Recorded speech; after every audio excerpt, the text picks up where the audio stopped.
So, Tech Talk Africa, welcome to our second episode, everyone. And today's episode, we'll be talking about artificial intelligence and its impact on cybersecurity, jobs, and business decision making in our businesses. So, JB, my host JB, again, I'm Tumene Martin, my host JB as well. Welcome to Tech Talk Africa, episode 2, AI. So, JB, tell me, what do you think about these three things? So, number one, we could just start with the question about AI and how it's impacting jobs, especially maybe in our fields, software engineering jobs. What do you think? Yeah, thank you, Martin. I'm Moke John Baptist, the founder of Desisab, and welcome to the podcast. Those ones who like, please make sure you first like and subscribe so that we continue creating this kind of content. My take on AI, I'm so happy. There is a lot of mixed reaction in the public. I think a lot of people are excited, others are really worried about what is happening. I think it's a mixed reaction depending on the angle you see this. Mm. Me personally, as a tech guy, I'm really excited and I'm so happy there is no any. There are some other threats I think about the AI, but I think positively AI is doing a great job. And for developers, I think I made a video about this. That AI will not take the jobs for developers, but the developers who use AI might take the jobs for those ones who are not using AI. Wait, come again, come again. Very interesting. You're saying that software engineers who are Eh, using AI, right, yes. will take the jobs of those who are not using AI. Give me an example. So an example is this. For instance, if you are a traditional developer, maybe you're a full stack developer. Typically, what you normally do is you build a backend or you use APIs. Right now, the development landscape is changing, and the fact that businesses and even we are coming with new problems in AI, you Mm. need to first of all be knowing how to prompt. For instance, prompt engineering has become a new skill. You need to know, for instance, prompt engineering. So an engineer who has not learned, for instance, prompt engineering, that is the basic you need to start with to get into AI code development. Then you need to know how to use different LLMs to connect them with backends, because UIs are changing. People are changing how they consume applications. Those days people used to consume applications like you have a UI which is talking to the backend. Right now we are having chat-based UIs. Instead of just like googling a lot of things, you just simply ask about what you want immediately and you get it. So everything is now chat-based.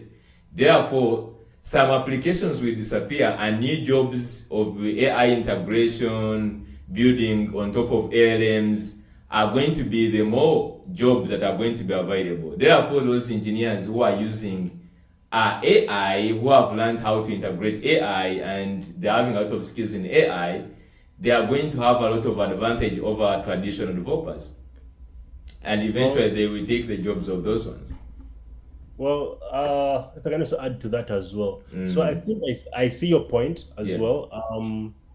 Now, for me, I'll look at it from a different angle. I Mm, see before AI came into play, I would yeah. actually use a lot of Stack Overflow, especially to maybe if I was stuck on maybe some sort of algorithm I needed to sort out, or maybe Mm, no other way to make solve a certain problem. I'll just mm. Stack Overflow, and then I'll just see what's They, really going on in that direction. yeah. But I don't remember the last time I Yes, actually that used a Stack exactly, Overflow. exactly. And you can imagine just how much of an impact that has been, especially because Stack Overflow had a lot of, people posting jobs, Mm, asking questions, looking for answers in Stack Overflow. yeah. And I'm sure the moment people said knowing how to use artificial intelligence to help them understand some of these problems and solve some of these problems, that I'm sure the traffic just plummeted, just dropped all the way down. Yeah. And I last time I checked, they were actually trying to integrate AI into what they were doing. But to be quite honest, I don't know. I don't. I might just have to go back and just visit the website, but at the moment, I don't think they regain the traffic that they used to have or the momentum that they Yeah, once. yeah, yeah, yeah, yeah, yeah, You know? yeah. So also for traditional software engineers, I don't know. So the traditional software engineer in this case, someone who didn't know how to use AI, right? Like these ones who are hesitant, that I know that those ones who are anti-AI, like they are on the What? fight. They are on the fight that they're trying to prove a point that if you don't code, for instance, if I wanted to create a form and maybe hook it to the backend, and I just go and ask ChatGPT to do it, there are those who Yeah. are anti that. Like, why are you doing that? Why don't you just do it? They still want to feel that, they feel of like I'm a typical, 99 developer who is still using all the tools I need to use.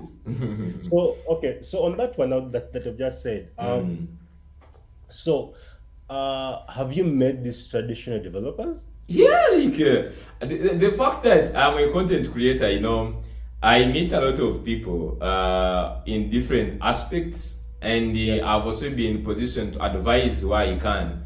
yeah, In terms of like, should you someone adopt like code with the because some people are like because like in my video starting with this year, I code using these tools, like I code using ChatGPT. I don't use like Cloud and V0 for coding. And some people are like, and it like, why can't you just like code from the head? So I'm like, okay, if okay. if AI is already doing that, why would I do that? I just like start on it. I build a more complex application rather than starting like I need to build a button, then I add an event on it. Why don't I just like do that? Then I just like it has done for me 2 steps. I add on like more further, maybe 10 steps on top of it. So there's some people who are like still like tradition. He still believes he should spend like more time doing something basic. They still hesitant to, but when calculators came, I don't think like of course those people who are still hesitant. They wanted to calculate using their heads. Or But using sooner or or using later, atlases, right? everyone started using a calculator. Like if I ask you a question, like, okay, let me first calculate. You calculate on the phone. You are not worried that maybe the calculator is going to is going to possess you. AI is just a tool like a calculator. Yes. That's a very good analogy. Yeah. So you've said some very important points. You've Mm. said that you use AI, in your coding sessions or Yeah. when you're coding. I also use it as well, especially Mm. to solve like more challenging tasks in a sense. Or Yeah. maybe if I have like a repetitive task and I maybe need to optimize something, I might just maybe ask it to just me just optimize, right? Mm. Now, I've heard of stories. I've Yeah. also wrote articles where a software engineers, especially junior software engineers, Mm. AI has replaced junior software engineers. Yeah. So that means that the heavy task of coding, right, which is the more heavy task, has now been is sort of being sorted out by AI, and now we have software engineers who are either mid-level to senior who are now in those roles who now plan and actually know how to, let's say, structure the code, who know how, let's say, the feature should be built in a certain specific manner. So in that case, I see that junior dev jobs have been sort of erased. Well, what's your thought on that? I think is just like not even erased. I think the what is happening is that when you bring a new calculator that is solving maybe a more specific or a more complicated problem, the problem is that you need just to learn how to use that calculator. So the coding is going to remain. The some people are saying that coding is going to reach some point and it dies. The problem is that if you use the chat GPT to code and you don't know how to code, you definitely are going to get into problems because these LLMs, they are not yet there to be like really good. I've used them, like I understand them really quite very well on their capacity they can do right now. So I think what has been increased right now is the bar that someone used to run HTML, CSS, JavaScript, and then you get into a job. But right now you might need to learn HTML, CSS, JavaScript, and then learn some AI then get to be prepared to do some job. They just increase something more to learn on the bar. And then for the junior devs that they are disappearing, they simply increase that, because the jobs now, when you're just going to get into a company, they expect you to come knowing some coding and come knowing some AI. So basically is to get also some creative way of getting other jobs that are going to be created with AI. Is going to create a new way of doing things, like new job that developers can focus on. Like for instance, right now we have prompt engineering. People are selling prompts, like they are making a lot of money selling prompts to business people who are not engineers. So if you understand how the LLM thinks and I know how it works, I can say you a prompt that can effectively maybe do some task. Then developers are integrating chatbots to businesses. That like there are new jobs which are like coming up. Like it is only those jobs who are still like in those thinking of like they're going to give me a job at the company. And by the way, before even the AI, the jobs were really decreasing, if you noticed.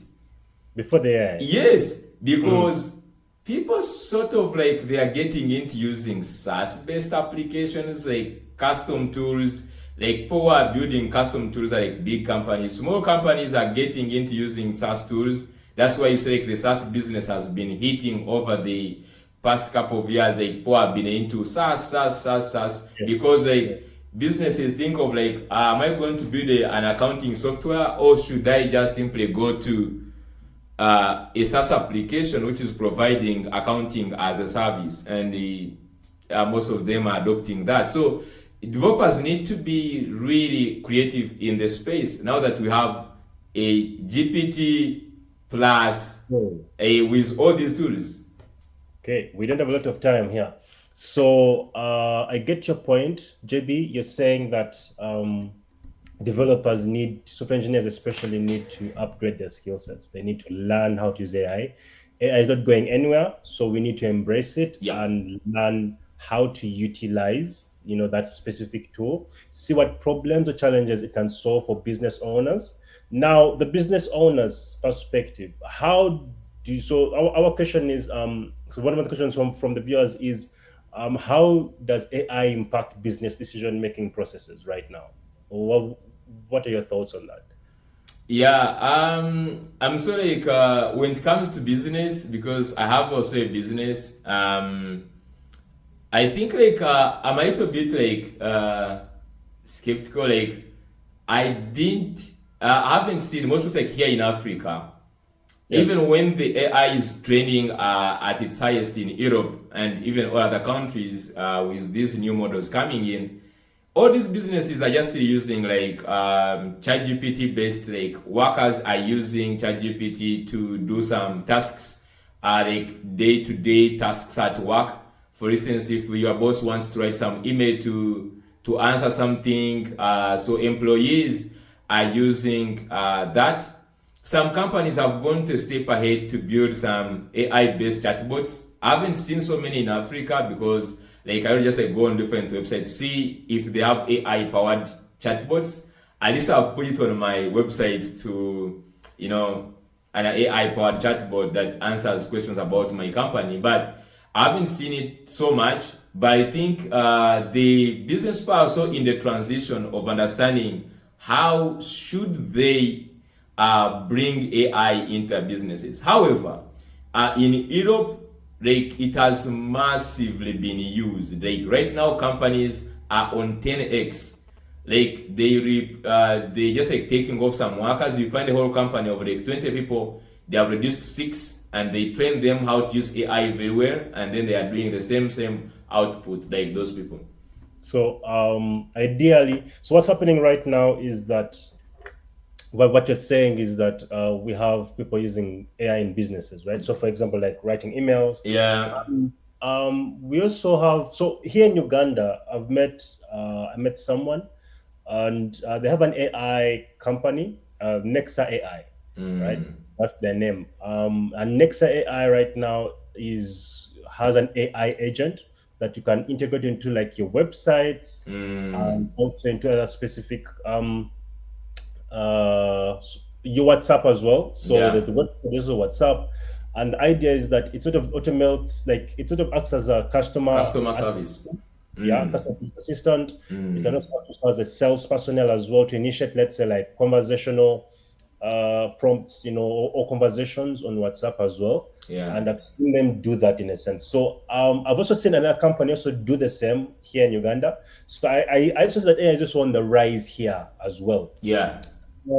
I'm seeing that some also the more mundane tasks are also slightly being taken away. So number one, those people who were meant to just write emails and things like that, that's sort of gone in a way, or probably enhanced, Yeah. right? Mm. We also have this thing of the AI agents. So AI agents that are built or prompted, or actually that are built to do something more specific. So, for example, something that's a much more mundane task. So maybe read through your emails and then sift through the different kinds of emails that are important and which are also non-important, and then only recommend some to you. Another thing that also they're doing is summarizing, Yeah. just summarizing businesses. A while ago, I was working on a product, and then this product, this was specifically geared towards lawyers. So the idea is that probably they might be looking, let's say, like have different file cases. So on their computer, so the idea is that to have this AI agent that summarizes all the notes for them, right, and then just prints out like a report on a specific case, let's say, for example. So there's also that as well. So you see how AI is literally making things easier for businesses, Yeah. how it's making more mundane tasks. It's geared, so it's handling the more mundane tasks so that people can be more productive during the day. I'm probably envisioning a time in the future where people will be able to just work, let's say, like 5 hours a day, or even less, or even 3 hours a day, or even in a week. I mean, I've just finished reading the book, The 4 Hour Work Week, one of the best books I've ever read in a while, and a very life-changing book. And I see the possibility in that happening, like in the near future, especially with AI. But there's also the question that comes in: how does it also affect businesses, where there's also a bit of movement, right? Human movement, maybe your packaging material. And I've seen that some people are actually using not yet as per se, maybe in other places like Europe or in America, but they're actually integrating AI into robots so that the robots can actually do the more mundane task lifting, tasks in Yeah. a sense. Yeah. Yeah. Yeah. Yeah. Maybe moving packages from one place to another. So it's definitely replacing the more mundane tasks. And not to scare people, but I believe that each and every one of us is born a certain way. We are born with a certain innate creative nature, born like within us, right? So the more mundane tasks, those things that just repetitive and things like that, if you've been fired, if you've been laid off because of that, I think don't circle look at it as a bad thing. Look at it as a good thing, because now you're able to now tap into the potential that you have as an individual and go out there into the world and give into the world. That's how I choose to look at it in a sense. Yeah. Yeah. I think, yeah, every time I bring up, after making the video about how AI is going to take maybe like jobs, on that discussion, everyone was really worried about, they don't want to know that all think that AI is going to take their jobs. Like there's something like every human being is like, is AI going to replace humans and take everything from us? But as you say, is that I think it's like when you have like a cleaner, if someone is cleaning in the building, okay, you may think you are giving a life, of course, to that person, but if you brought a robot that is going to be cleaning, Yeah. so there are two things.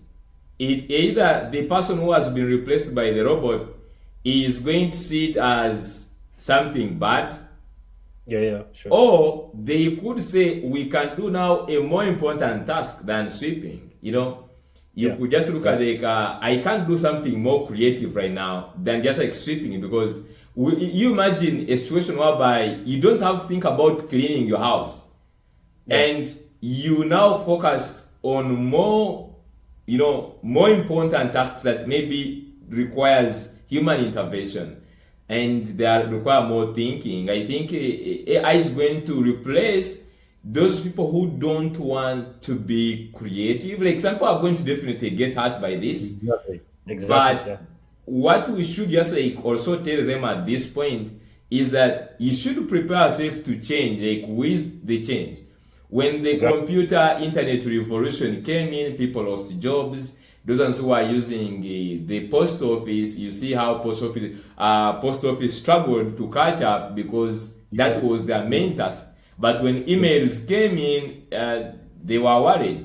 When Google took away Yahoo, like, change has to be there, and if you don't change, definitely you're going to be eliminated from the system. And we need to evolve. Yeah. Now, this leads us to the third question, actually, our last question of this podcast. And Yeah. so, one of the viewers asked AI and cybersecurity. And I think this is something that is going to be a battle in the next few months Yeah. to come, or years. Yeah. Because now we have something like deep fakes. Very Where- complicated nowadays. For those of you who don't know how deepfakes work, they scan your body, like Yeah. Yeah. your face, and then so it gets your facial expressions and everything, and then They it can clone also you. voice as well, Mm. and then, like you said, it clones you. Yeah. And then there are incidences where people have seen themselves on maybe on television or somewhere, but not having said certain things. Yeah. So imagine someone clones, let's say, a specific important person, like a president or someone, Yes.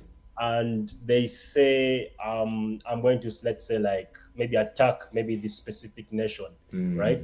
And in actual sense, no one actually said that. So I see now cybersecurity is now being enhanced. So that's now Yeah. another issue now to tackle, right? So there's deep fakes. We also have AI programs that act like malware, and then they change because the code is sort of, in a way, transformative.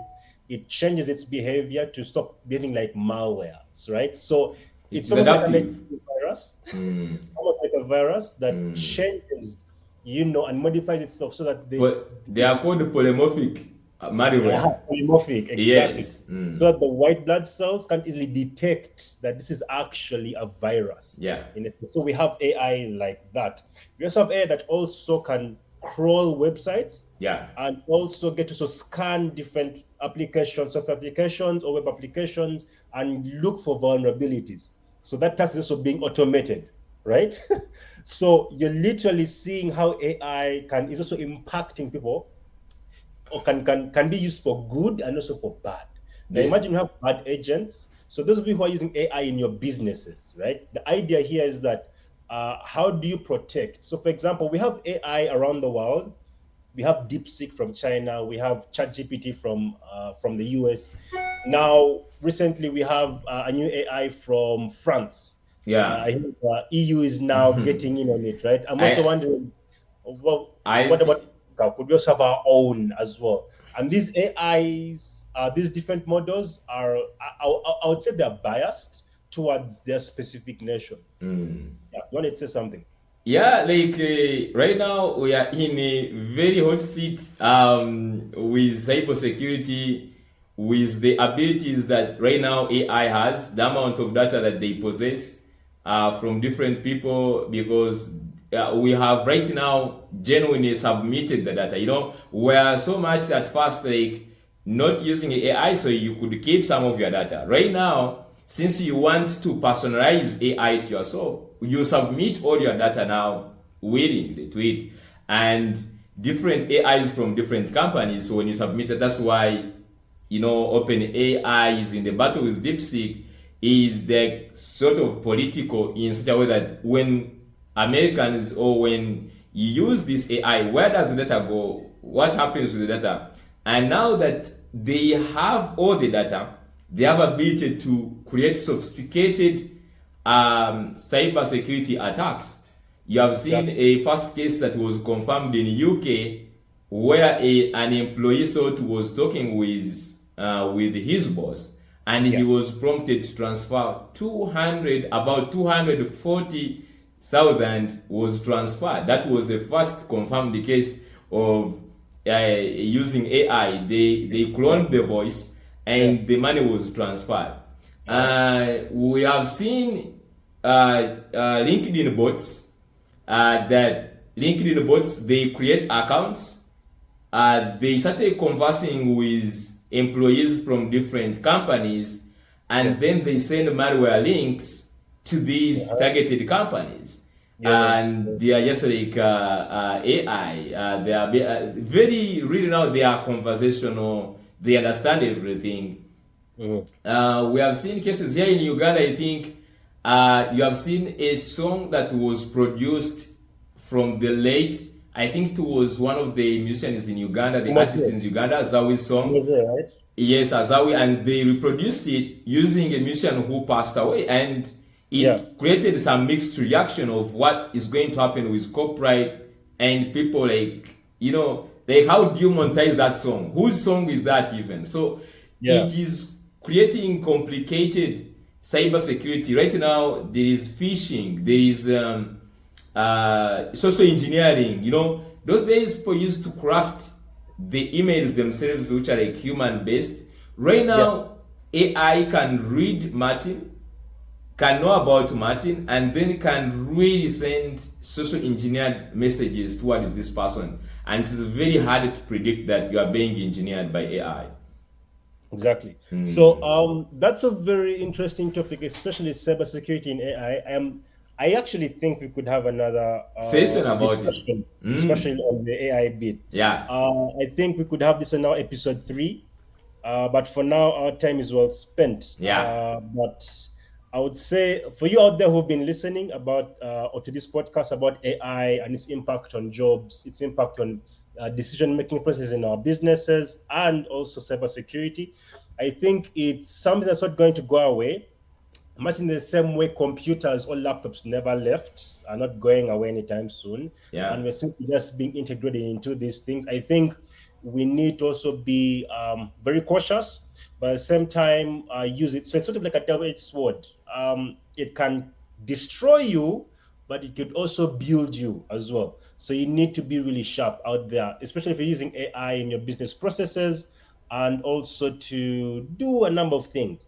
Maybe one thing that you might consider thinking about is not giving away or diverging too much information about your personal life and your business, in a sense, or maybe even putting sensitive information, because all that data is sort of kept somewhere. I mean, we have all these open source LLMs, right? What if some of them are actually being carefully crafted and trained by, by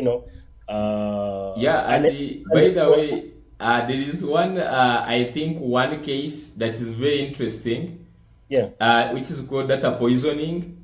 And so let's say you trained your AI for your company, right? So I can hack into the knowledge base and I feed it any information I want. And there was a confirmed case of, I think, a security company that was fed with the LLM they were using was trained on manipulated data. They call it data poisoning. You can instead train the ALM, you give it wrong data, and then tomorrow if I come, I'm like, I work at this company. They check using their AI, you work there. Wow. Yeah, so you can look at it is a very interesting topic. I think we are going to come up in the next episode, and I think the viewers will like this. Yeah, I think let's definitely dive into cybersecurity and AI in our next conversation. So guys, thank you very much. It's been me, Martin Tumwine, and JB, John Baptist, on our 3rd episode of